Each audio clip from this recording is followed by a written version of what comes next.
Good evening and welcome to Gravitas. I'm Palki Sharma Upadhyay. Let's get started.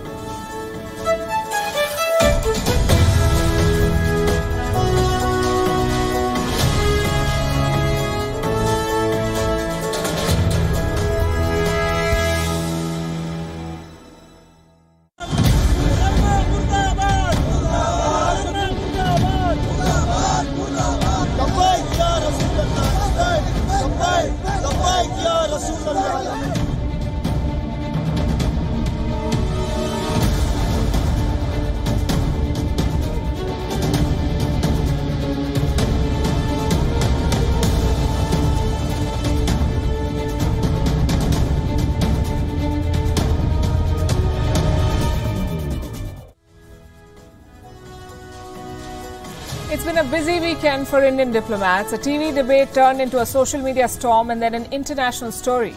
West Asian countries took offence to comments by spokespersons of India's ruling party. The party promptly suspended them. The government called them Fringe. The argument did not fly. Diplomats were summoned. Hashtags began trending. Social media was split on who was at fault. Some have slammed the government for accommodating West Asian countries. Others have slammed it for acting too late. Either way, New Delhi has made them party to domestic Indian politics, and that has not stopped the statements, by the way. The Organization of Islamic Countries has jumped in. They want to take the matter to the United Nations now. And while they're at it, we're waiting to see if they take up the cause of China's Muslims too. Because there the story has gone way beyond distasteful comments. They're being persecuted. When Qatar, Kuwait and Saudi Arabia take up their plight and reprimand China, we shall be the first to report it. On the show tonight, we'll discuss the hypocrisy of the Gulf and India's response. Also on the show, will Imran Khan be arrested? The ruling party of Pakistan is threatening it. Imran Khan's party is warning of consequences as the people of Pakistan hit the streets protesting a massive hike in fuel prices. Is Boris Johnson on his way out? The no trust vote will be held in the UK Parliament today. Will the Prime Minister survive it? We'll discuss his chances. No such worries for Xi Jinping, but he too is on weak footing. Zero COVID is hurting the Chinese president and eroding his authority. And America has the most absurd solution to gun terror in schools. Some states want to arm teachers with guns. We'll discuss all of that, but first, the cover story tonight. They say every controversy has two sides. One side is right, the other is wrong. There is no grey area in between. Well, not in this case. This is a story where all sides are wrong. Some more than others, but wrong nonetheless. Let's start with a recap. The date is May 26, 2022. BJP spokesperson Nupur Sharma attended a television debate. On this debate, she made some communal remarks. She targeted and insulted Prophet Muhammad. Remember, this is May 26th. Since then, the controversy has been brewing. The remarks went viral on social media and pretty soon things got ugly. Sentiments were hurt, death threats were issued and police cases were filed. Now, right at the outset, let me say this. The comments are indefensible. They were unnecessary and provocative. But so were the death threats on social media. And two wrongs do not make a right. Technically, the police did file FIRs, which means the law was taking its course. Having said that, one thing was missing, and that was political action. In such cases, legal accountability is not enough. You need political accountability. On Sunday, that finally happened. Nupur Sharma, the spokesperson, was suspended from the party, the Bharatiya Janata Party. Another leader, Naveen Kumar Jindal, was also expelled. He was expelled, in fact. She was suspended. Both for the same reason. The party released a clarification soon after. This is what it said. The Bharatiya Janata Party respects all religions. The BJP strongly denounces insults of any religious personalities of any religion. But one question still remains. The incident happened on May 26th. Action was taken almost 10 days later. What explains this timing? Because this weekend, it became an international issue. Arab states took notice of this controversy. One by one, they registered their protests. First was Qatar. They summoned the Indian envoy. They handed over an official protest. They demanded a public apology from the government of India. Kuwait and Iran did the same. Other countries like Saudi Arabia, Egypt and Oman also condemned the remarks, but they did not summon Indian envoys.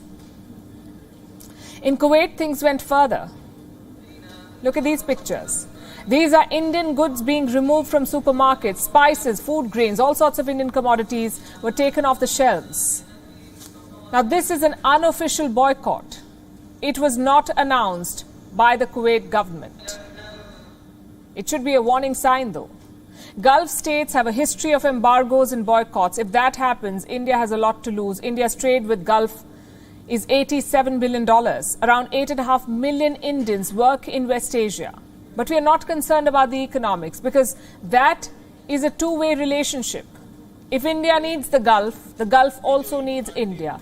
We are concerned about the politics. This controversy was brewing for 10 days. Some Indian citizens were criticizing it. Indian police officials were investigating it. But political action came after international backlash. And that is not a good look on India. We are talking about the biggest democracy in the world, an economic and military power. India is more than capable of settling such issues internally. It should not take a nudge from West Asia. Unfortunately, that's what it looks like. That Indian missions were scrambling to do damage control. Listen to the clarification that they offered. The tweets do not in any manner reflect the views of the government of India. These are the views of fringe elements in line with our civilizational heritage and strong cultural traditions of unity and diversity. The government of India accords the highest respect to all religions. Like I said, not a good look on India. New Delhi has fiercely guarded its national policies, whether it's on the farmers' law or Kashmir or Russia's war in Ukraine. India has successfully resisted foreign pressure. Do you know how? Because India was right. But this time, the delay has cost India. It has given Gulf states the opportunity to take the moral high ground, which brings me to another question. Where did Muslim countries suddenly find their voice? Let me take you back to March 2022. The Organization of Islamic Cooperation met in Pakistan. Guess who was their special guest? Chinese Foreign Minister Wang Yi. He casually represented the country that has put 1 million Uyghur Muslims in labor camps. What did the OIC say about that? Nothing. They smiled and clicked pictures with Wang Yi. Now that same OIC is making a lot of noise. Listen to their statement, and I'm quoting. The OIC strongly condemned and denounced the recent denigration of Prophet Muhammad by an official of India's ruling party. These cases of defamation are part of a growing spate of hatred and defamation of Islam in India. How convenient. China's genocide is completely fine, but one comment from India has brought down all hell. What gives? For starters, you can criticize a democracy, but you cannot criticize an autocracy. India, being a responsible country, took action. Good luck trying that with China. But that response must not be mistaken for weakness. The Gulf states must realize that India is not a punching bag for their domestic politics. Just think about it. This whole controversy broke out 10 days ago. There was no backlash then. Not a single Muslim country said anything, no diplomatic summons, no official protest. But when their public got wind of it, things changed. Suddenly, the Gulf states went into overdrive. So this is not about protecting Islam. This is about political mileage. And literally every country has joined the bandwagon, even Pakistan. Their Prime Minister tweeted this. He wants the world to reprimand India. I mean, the audacity. Pakistan, of all people, lecturing on religious rights. The government of India had the perfect response. This is what they said. The absurdity of a serial violator of minority rights commenting on the treatment of minorities in another nation is not lost on anyone. The OIC also got a stiff response. India described their statement as motivated, misleading and mischievous. And frankly, this entire episode is absurd. The comments were wrong, but look who is criticizing them. Saudi Arabia, a monarchy that orders hit jobs on journalists. Qatar, an emirate with no political parties and no women's rights. Iran, a pretend democracy where dissent equals death. Are these the new defenders of religious rights? Unfortunately, that is the world we live in, where hypocrisy is not an accident, it's a way of life. The question is, how do you avoid this web of trouble? By staying ahead of the curve, in this case, by taking action the next day, not 10 days later. The Gulf isn't just trying to embarrass India, it is squeezing Asia, forcing the region to pay more for oil. Saudi Arabia has raised oil prices for Asia. Starting July, Asian countries will have to pay more for oil. The hike is over $2 per litre rather. So Asian countries will pay a premium of $6.2 per barrel. Oil markets have reacted to Riyadh's move. Oil prices jumped today, touching almost $120 per barrel. That's the highest in almost 3 months. Oil prices have increased almost 60% this year, and if this trend continues, Asian countries will end up shelling more for crude. Market analysts say this price hike is surprisingly high. The market had forecast an increase of $1.5. Saudi Arabia jacked up prices by more than $2, but not for everyone. Let's tell you which countries will have to pay more for Saudi oil. You would know that Asia is among the biggest buyers of Saudi oil. 60% of Riyadh's exports are sent to this region, to Asia. China, Japan, South Korea and India are the biggest buyers, so they will have to shell out more for crude.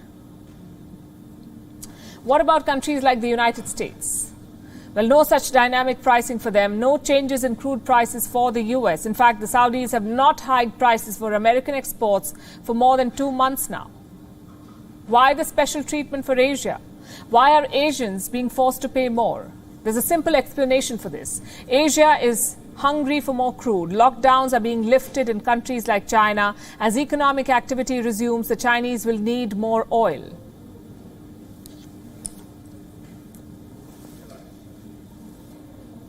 Now, we know that Japan has announced it will stop buying Russian oil. Saudi Arabia is the biggest exporter to Japan. So Tokyo will lean more on Saudi oil as it pivots away from Russian crude. Countries like India also need more oil. So the demand is set to go up. Sanctions on Russia have led to a shortage in the market. The Saudis are making the most of the situation. They're basically preempting more demand for oil, which is why they have raised prices to boost profits from exports. And Riyadh uses oil pricing in more ways than one. Yes, it will make more money by jacking up prices, but Saudi Arabia is also known to use oil as a diplomatic tool.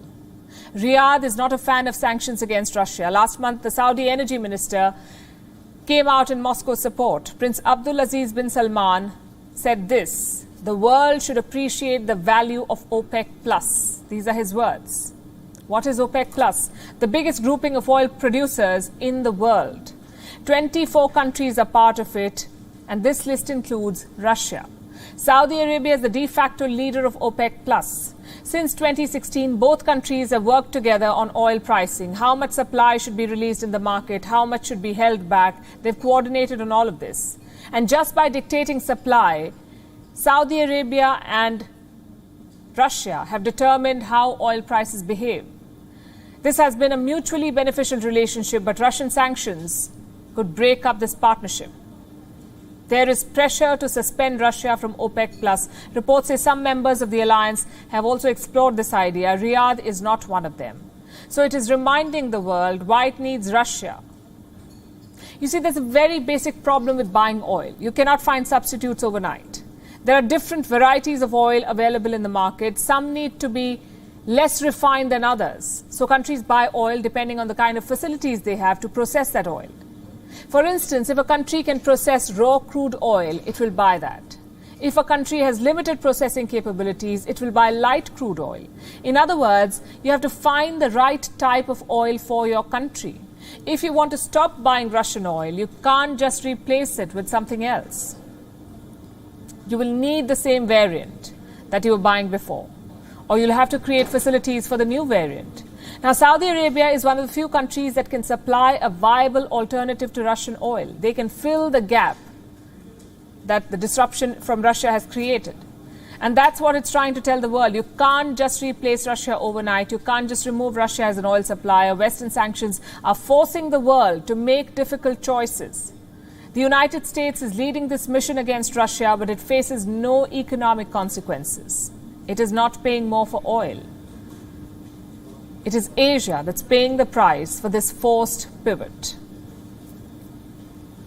Well, Pakistanis too have to pay more for oil, but they can't just blame Saudi Arabia for it or America. They will also have to blame their own government. It put the whole country on a slippery slope. And now a former Prime Minister apparently faces arrest. All kinds of threats are being exchanged. What do you think will happen if Imran Khan is put in jail? His party is spelling it out. They're warning of consequences. Meanwhile, the current Prime Minister is struggling to get an IMF bailout. They need money. There is pressure to cut subsidies. The IMF has made it very, very clear Pakistan must reform. It must change its policies. So the government has hiked the prices of all petroleum products in Pakistan. By how much? 30 Pakistani rupees. Petrol was selling at 179 rupees per litre. It has now been increased to 209. Diesel was at 174 rupees per litre. It's now at 204. Now, for the record, this is the second such hike in less than 10 days. Last week, Pakistan raised prices by around 20%. This time, it's a 17% hike. It's hard to say the IMF will be impressed with this. The Pakistani media certainly is not. Let me quote what an op-ed in Dawn says. By keeping domestic prices low, this is very interesting, listen to this carefully. By keeping domestic prices low, the government had implicitly been doling out its borrowed resources to the comparatively rich consumers of oil. Indeed, poor consumers also benefited as they indirectly used oil by riding buses, as they owned neither cars nor motorbikes. But the non-poor were receiving needless and shameful charity. Needless and shameful charity, that's what low fuel prices mean for Pakistani intellectuals. Also, their defense is outstanding. They say the hike was needed to make the rich pay more for oil. Where does this leave the average Pakistani? In long queues at petrol pumps. Look at these images. Filling stations in Pakistan are packed. Some people are even turning up with bottles. They say they're stocking up in case there's another hike. हमारी salary तनख्वाहें तो वही है, petrol महंगा होता जा रहा है, हम लोग मरते जाएंगे, पिसते जाएंगे। कारोबार की हालत ऐसी है कि पहली समझो कस्टमर है ही नहीं, कहीं भी जाओ, किसी भी जगह पे जाओ, सैर व तफरीह को तो दूर की बात है कि कहीं निकला जाए। महंगाई इतनी है, घर से बाहर हम जा नहीं सकते। Protests have begun. These images are from Karachi. People have hit the streets here to demonstrate against the price hike. Some even brought pictures of Imran Khan along. एक के बाद एक पेट्रोल बम गिराया जा रहा है और जिस तरीके के साथ तमाम चीज़ें महंगी हो रही हैं और आप यकीन करें एक आम आदमी, एक गरीब आदमी जो है वो पिस के रह गया है। और ना सिर्फ एक गरीब आदमी बल्कि मैं सोचती हूँ कि मिडिल क्लास जो है इस वक्त उसको दीवार से लगा दिया गया है। Protests are also being held in Islamabad. On Friday night, women held a demonstration and chanted slogans against Shehbaz Sharif. They accused his government of making the common man suffer. Petrol भरने तो सब कुछ महंगा होता है, तो अब सब कुछ महंगा होएगा। घी महंगा हो गया, लोगों ने लोग खाना बनाना भी बंद कर दे। लोगों ने खाना तो बनाना है। पेट्रोल का क्या, पेट्रोल इतना महंगा कर दिया, आम आवाम के बस की बात ही नहीं रही। लोग क्या करेंगे? लोग खुदकुशियां करेंगे, डाके डालेंगे, इसी तरह चोरियां होंगी सरेआम। With people out on the streets, there's a storm raging on social media. Imran Khan went on a Twitter rampage. He's complaining about the price hike, urging his supporters to keep the pot boiling. Well, it's another matter that Mr. Khan himself is in a soup. He could be arrested soon. Says who? Pakistan's Interior Minister. This man, Rana Sanaullah. He wants to put Imran Khan behind bars. What for? For instigating an armed attack against the Federation. Allow me to tweet from the post that he recently put out. Imran Khan is being provided the security as per law, and the same security will arrest him once his bail expires on the 25th of June. He's nominated as a suspect in more than 24 cases, including rioting, instigating violence, and armed attacks on the Federation. This statement has unnerved the PTI. It says if Imran Khan is arrested, there will be a strong backlash. This warning was issued by Shah Mahmood Qureshi. He says the Shehbaz Sharif government will not be able to deal with the public reaction if it takes any step against Imran Khan. Listen to this. अगर किसी को ख्याल है कि खामोशी से कौम या तहरीक इंसाफ की तंजीम या कारकुनान उसे बर्दाश्त करेंगे तो वो गलत फहमी में है। एक तरफ कर दें बच्चे को यार, एक तरफ कर दें, तो ये गलत फहमी में है। तहरीक इंसाफ की कोर कमेटी ने यह फैसला किया है कि हमारे कारकुनान जो आज कोर कमेटी की आवाज सुन रहे हैं, उन्हें इतला दी जा रही है कि अगर मीडिया के जरिए या उनको इतलात सोशल मीडिया के जरिए मिले कि ऐसी हरकत ये इम्पोर्टेड हुकूमत मुसल्लत करदा हुकूमत करने का इरादा रखती है, तो आपने अपना रद्द अमल फिल फौर देना है। The PTI's warning is simple. You touch Imran Khan, you face the people's wrath. The question is, do the people of Pakistan have nothing better to do? Fuel prices have been hiked, food prices are spiraling out of control, the people are barely being able to make ends meet. How long will they keep demonstrating on the streets, and how long will they remain pawns in the hands of their politicians? It's time they ask themselves some of these questions. Now, one man's journey from Prime Minister to former Prime Minister has brought Pakistan to a standstill. But pretty soon, Imran Khan may have company. Thousands of miles away, another Prime Minister is facing a no-confidence vote. Boris Johnson of Britain. It was always on the cards. Johnson's lockdown parties have divided the Tories. Many of them wanted him to resign, to give way to a new Prime Minister. And today, it could actually happen. At 6 p.m. British time, Boris Johnson faces a no-confidence motion. It's a bit different from what we see here in India. This no-confidence vote is not against the Tories. It's only against the Prime Minister, which means it is a bit of an internal election. Only Conservative Party lawmakers will vote. Labour MPs are not part of it. So how do you trigger this vote? If 15% of Tory MPs write a letter demanding it, the vote will happen. Right now, there are 359 Tory MPs in Parliament. 54 of them had to request for a no-confidence vote. On Monday, that threshold was achieved. I'll say what was in the written statement if it's helpful to you, which is simply to say that the threshold of 15% of the parliamentary party seeking a vote of confidence in the Prime Minister has been passed. Therefore, a vote of confidence will take place within the rules of the 1922 committee. That is step one. Step two is the actual vote. To survive, Boris Johnson needs a simple majority, half plus one.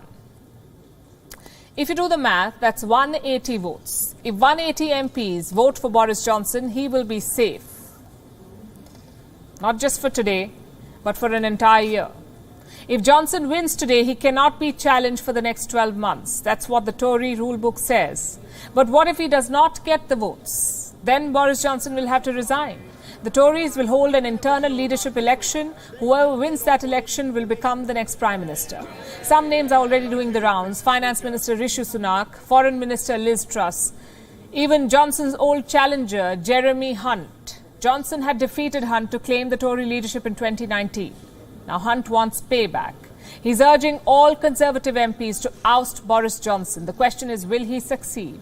And frankly, it's a 50-50 call. Publicly, Boris Johnson's cabinet has offered him full support.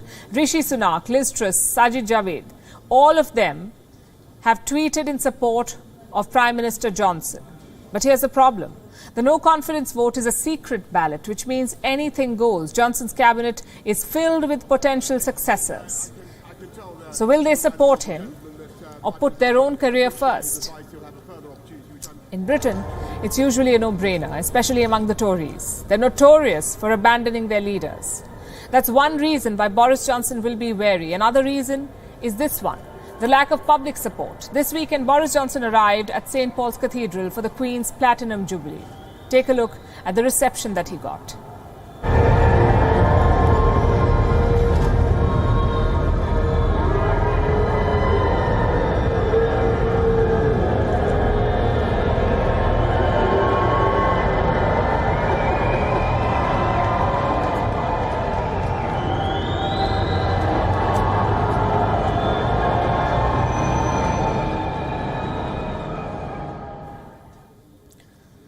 You saw that, some pretty loud boos there. So later today, the Tories will have to ask themselves an important question. Is Boris Johnson now a liability? His Partygate scandal is not disappearing. He failed to deliver in the local elections. So is it wise to keep backing him, especially with two by-elections around the corner?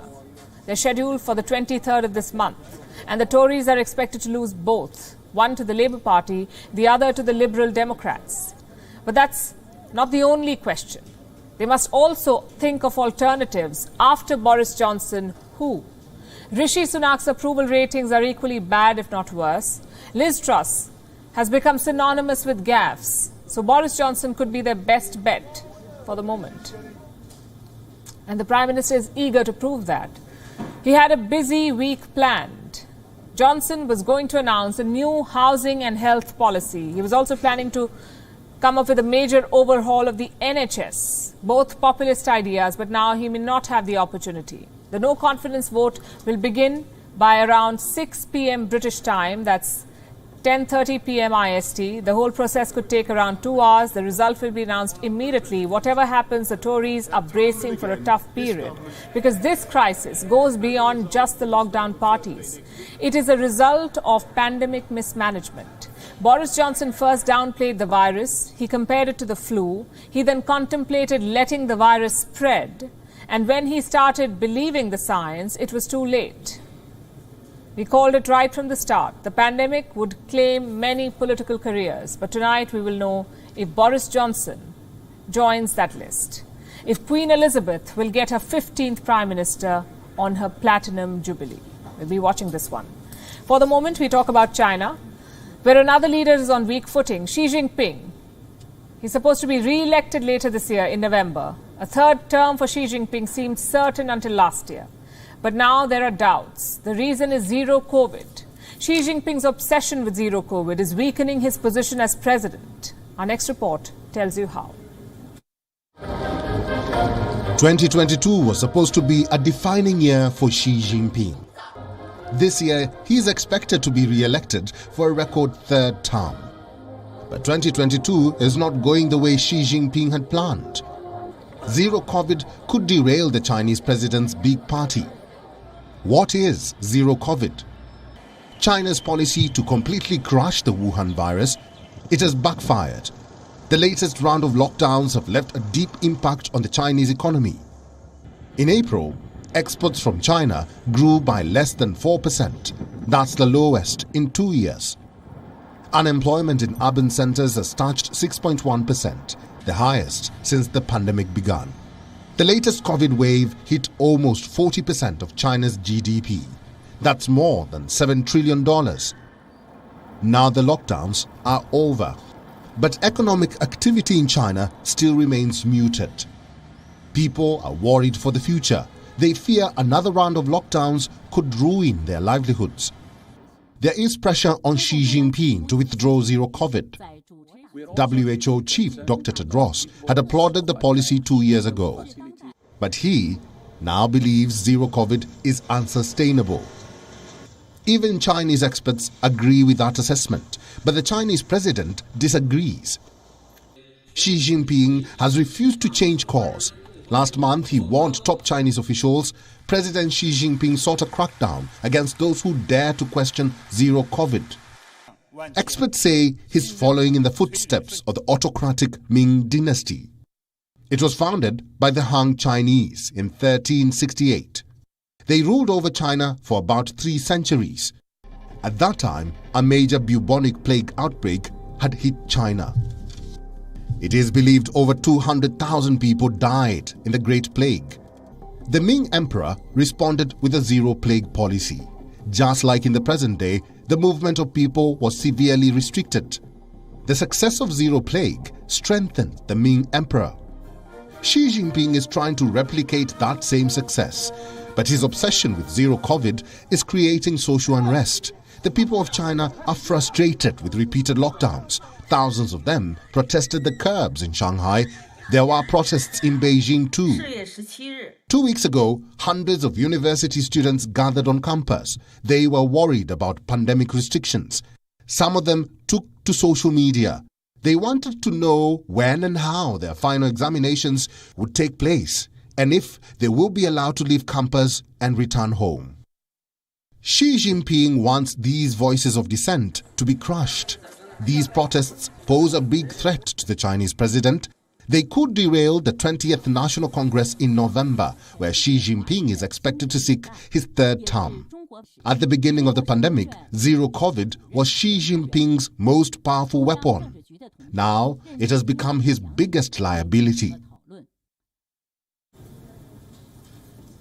A weak Xi Jinping is bad news, not just for China, but for the rest of the world too, it seems. Xi Jinping's domestic troubles will dictate his response overseas. The fear is it might lead to unintended consequences, raise the risk of conflict. Case in point, the Pacific. Recently, China pursued a security agreement with 10 Pacific islands. We told you all about it. They wanted a deal, a sweeping deal.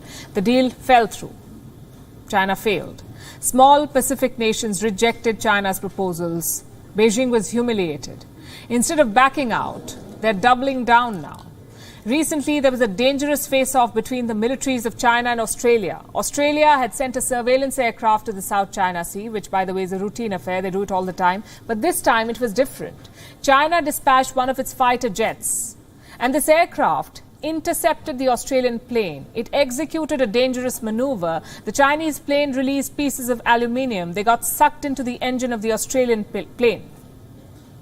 I can confirm that on the 26th of May, a RAF P-8 maritime surveillance aircraft was intercepted by a Chinese J-16 fighter aircraft during what was a routine maritime surveillance activity in international airspace in the South China Sea region.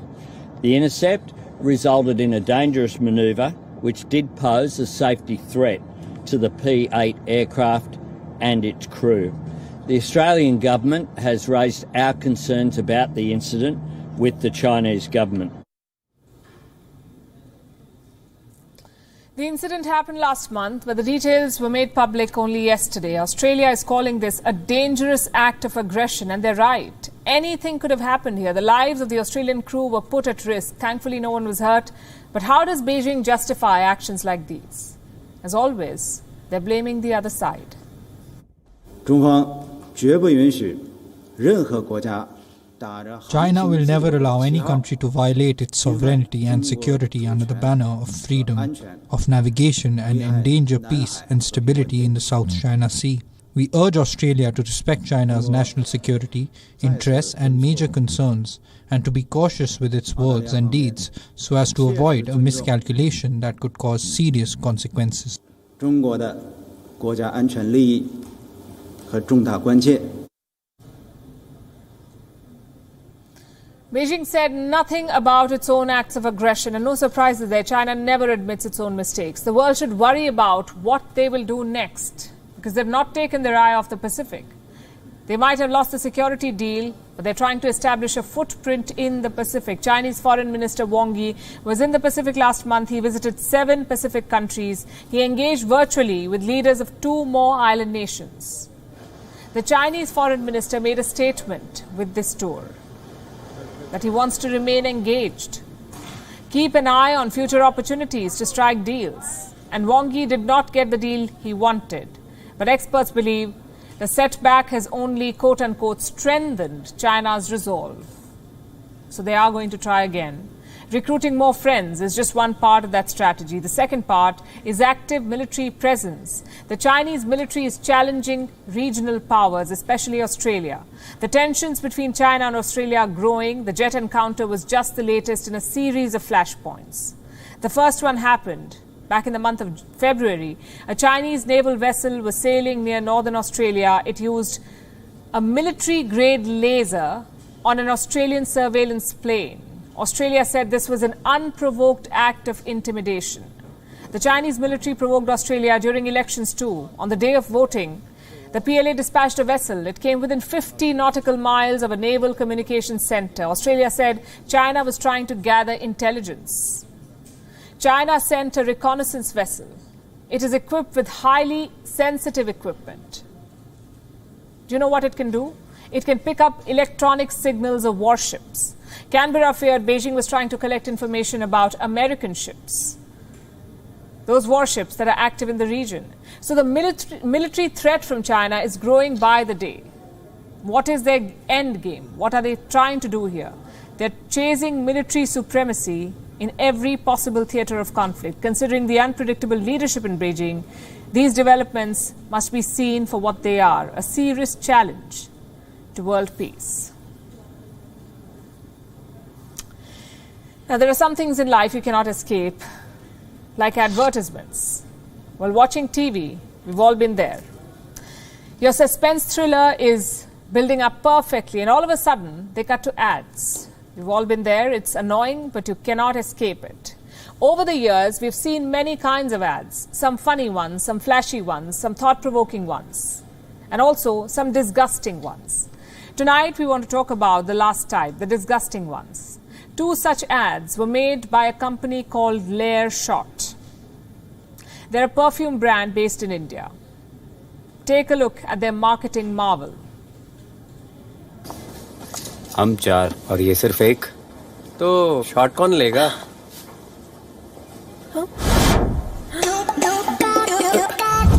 Shot तो बनता है। Layer shot fragrant body spray.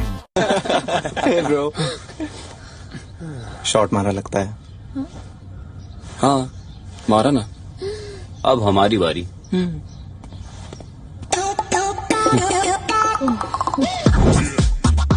Shot तो बनता है। Layer shot fragrant body spray.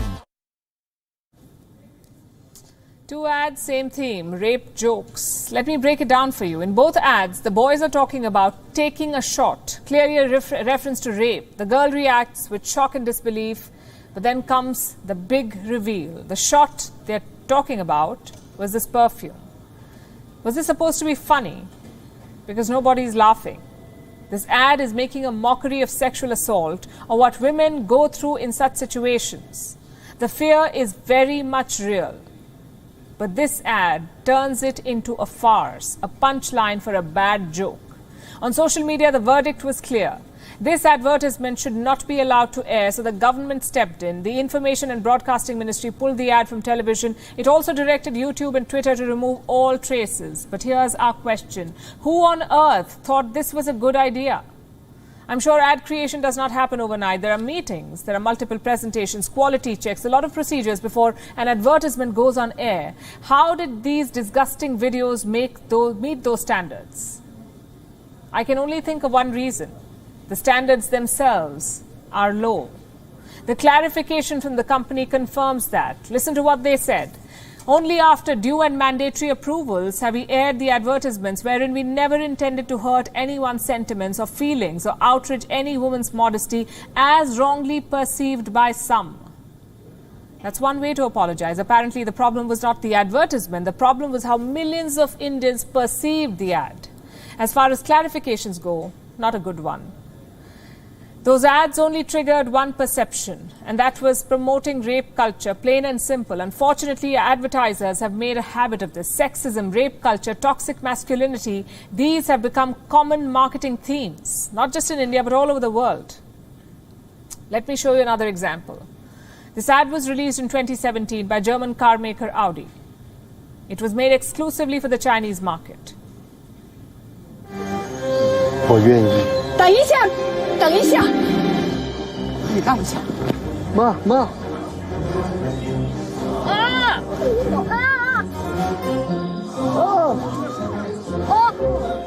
你这是干嘛？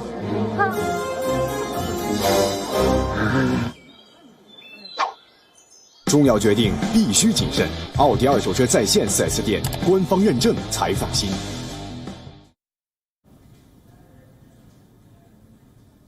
Buying a car has been compared to finding a wife, except they're completely different. A car is a commodity, a woman is not. Apparently, that difference was lost on the folks at Audi. Here's another example. This ad was created by Nando's, a restaurant chain in India. Look at the text. We don't mind if you touch our buns. Whatever you're into, enjoy any Nando's meal with your hands is always recommended. How classy. Perfume and deodorant ads are the worst offenders. They always portray women as objects of attraction. Their only role is to fawn over the men. What explains the sexist streak in ads? A couple of things. Number one, men still dominate advertising firms across the world. The thought process, the content, the messaging, everything is tailored for the male audience. And number two, a lack of sensitivity training. Ads are not just meant to grab eyeballs. They're supposed to send the right sort of message, to persuade you to buy something. But ads like these do the exact opposite. They fill you with disgust. The next time you see a Layer perfume, what do you think you'll think about? This ad for sure, which is why advertising is a double-edged sword. It can make or break impressions. So governments must be more active in regulating them. I'm talking about higher standards, more oversight. In the UK, for instance, sexist ads are banned. If any advertisement portrays gender stereotypes, they will be taken off air. India could perhaps try something like that because, let's face it, this ad is not a one-off. Most advertisements use sexist and toxic themes. Removing them one by one based on public outrage is not a viable solution. There must be a blanket rule, and most importantly, there must be some consequences for people who make such content. Our last story tonight is about gun terror and the consequences that Americans are facing. A daily headline in the United States. Not a day goes by when gun terror does not claim the lives of innocent individuals in the US. Over the weekend came another grim reminder. There were at least 10 mass shootings across America, 10 shootings in 2 days, 16 people killed, 60 others injured. You think that's bad? Then wait till you hear what American lawmakers plan to do about it. At least 2 states are mulling arming teachers. They want teachers to carry weapons against prospective shooters in their classrooms. Here's a report. Gun terror is now a daily headline in America. What is the worst thing that American lawmakers can do in a situation like this? Take no action. But in the United States of America, the story goes from bad to worse. Because in the land of the free, states propose to protect citizens from guns by giving them more guns. Would you like to send your child to a school where her teacher comes to class carrying a gun? American parents may soon be facing that situation. States plan to arm teachers against students and shooters. This would be disastrous. What America needs is gun control, not more guns. Look at what their weekend looked like. 3 killed in Philadelphia in a gunfight. 3 killed in Tennessee in gun violence. 3 killed in Michigan in a mass shooting. 1 person shot in South Carolina. 2 killed in an Arizona nightclub. 1 dead in Nebraska. A teenager killed in a strip mall in Arizona. 5 teens wounded at a graduation party in Texas. A 20-year-old killed at another graduation party in Missouri. And in Georgia, 1 man dead and 3 injured in a shooting at an abandoned home. That's a total of 10 mass shootings and 16 deaths. This happened in a span of 48 hours. That's a weekend in gun terror country. Busy streets, nightclubs, graduation parties, strip malls, abandoned homes, massacres everywhere in America. We're 156 days into 2022, and America has witnessed over 246 mass shootings. This is turning into one of their deadliest years. Plus, a long summer lies ahead, which could bring more violence. It's been the trend. A spike in temperatures comes with a spike in mass shootings. And how do you think American lawmakers plan to deal with all of this? They have a president who makes speeches and passes the buck, and they have states which want to control shootings with more guns. The states of Ohio and Louisiana plan to permit teachers to carry firearms. These teachers will be trained to respond quickly in case of a mass shooting. Texas is mulling taking a similar step. Some state attorneys have extended their support. What's the argument they're making? The only thing that stops a bad guy with a gun is a good guy with a gun. It's an old saying in America, and an absurd response to the gun epidemic, a dangerous plan, a move that will only make guns more accessible and cases of school shootings more widespread. Research shows the idea of a good guy with a gun doesn't fly. It only helps the gun lobby. A school is meant for learning, not for armed teachers taking aim at students to protect other students. Bureau Report, WION, World is One. Now let's take a look at what else is making news across the world. This is Gravitas Global Headlines. In a direct response to the 8 missiles fired by North Korea on Sunday, South Korea and the United States fired 8 surface-to-surface missiles, demonstrating their capability and readiness.